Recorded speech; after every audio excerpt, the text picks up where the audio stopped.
અમદાવાદના ધોળકાના આંબરેલી અને કોકા ગામ વચ્ચેના ગૌચરની જમીનમાંથી મોટા પાયે ગેરકાયદેસર ખનન થતું હોવાનું કોકા ગામના સરપંચે જણાવ્યું છે।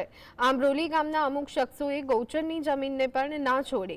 આ મુદ્દે કોકા ગ્રામ પંચાયત દ્વારા લેખિત અને મૌખિક રજૂઆતો કરવા છતાં તંત્રના પેટનું પાણી હાલતું નથી। કોકા ગામના સરપંચ ખુદ અનેકવાર ફરિયાદ કરી ચૂક્યા છે, છતાં બે રોકટોક ટ્રેક્ટરોમાં માટીની હેરાફેરી થઈ રહી છે। સ્થાનિક પોલીસ અને ખાણ ખનીજ વિભાગ આંખ આડા કાન કરી રહ્યું છે। તંત્ર દ્વારા ગેરકાયદેસર માટી ખનન કરતા શખ્સો ઉપર કાયદેસરની કાર્યવાહી કરી માટી ખનન અટકાવવામાં આવે તેવી માંગ ઉઠી રહી છે।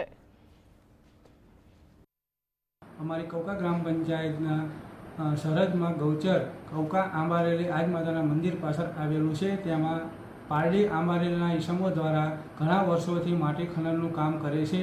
અમે તંત્રને વારંવાર લેખિતમાં રજૂઆત કરવા છતાં કોઈ પણ કાયદેસરની કાર્યવાહી આજ સુધી કરેલ નથી। તો તંત્રને